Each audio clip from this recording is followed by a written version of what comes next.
ప్రభునందు ప్రియులైన మీకందరికీ యేసుక్రీస్తు ప్రభువారి నామములో శుభవందనాలు తెలియజేస్తున్నాం. ఎడారిలో సెలయేర్లు అనే ఈ దిన ధ్యానము కొరకై స్వాగతం. మార్చి 26. నెరవేర్చడానికి ఇష్టం లేని కోరిక దేన్ని పరిశుద్ధాత్మ నీలో కలిగించడు. కాబట్టి నీ విశ్వాసం రెక్కలు విప్పుకొని ఆకాశానికి ఎగిరి నీ కంటికి ఆనినంత మేర ఉన్న భూమిని స్వాధీనం చేసుకోవాలి. ఎస్ఏకిన్.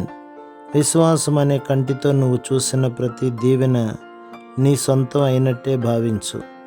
ఎంత దూరం చూడగలిగితే అంత దూరం చూడు, అంతా నీదే. క్రైస్తవ జీవితంలో ఏ సుదూర తీరాలను చేరాలనుకుంటున్నావో, క్రీస్తుకు ఎంత శ్రేష్టమైన సేవ చేయాలనుకుంటున్నావో అవన్నీ విశ్వాసంలో సాధ్యమే.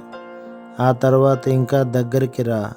నీ బైబిల్ చూపిన దారిలో ఆత్మ నడిపింపుకు విధేయుడవై దేవుని సన్నిధిలో నీ ఆపాదమస్తకము బాప్తిస్మం పొందు.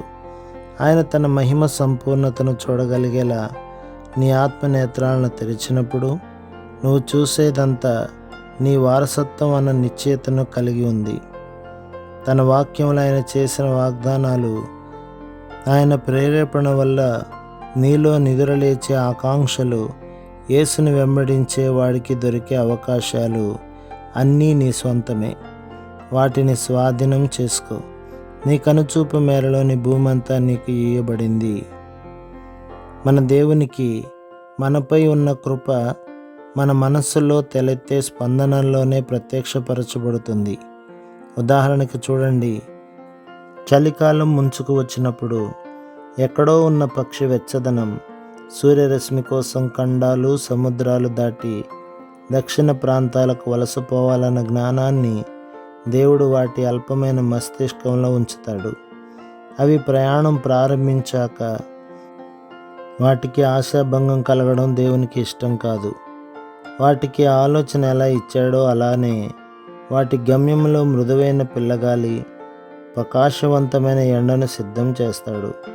క్రేన్లు అనే పక్షులు రష్యాలోని నైబీరియాలో మంచు చలిగాలులు ప్రారంభం కాగానే దాదాపు 10,000 కిలోమీటర్లు ప్రయాణించి భారతదేశంలోని భరత్పూర్ అనే చోటికి వలస వచ్చాయి.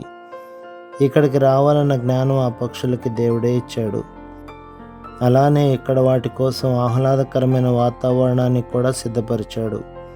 పరలోక సంబంధమైన నిరీక్షణతో మన ఆత్మలను వెలిగించిన దేవుడు ఆ ఆశ వైపుకి మనం వేగిరపడే సమయంలో మనల్ని మోసగించడు. వాటిని అనుగ్రహించలేకుండా ఆయన చేయి కొరచు కాలేదు. వారు వెళ్ళి ఆయన తమతో చెప్పినట్టు కనుగొనిరి. లూకాసు వార్త 22వ అధ్యాయం 13వ వచనం.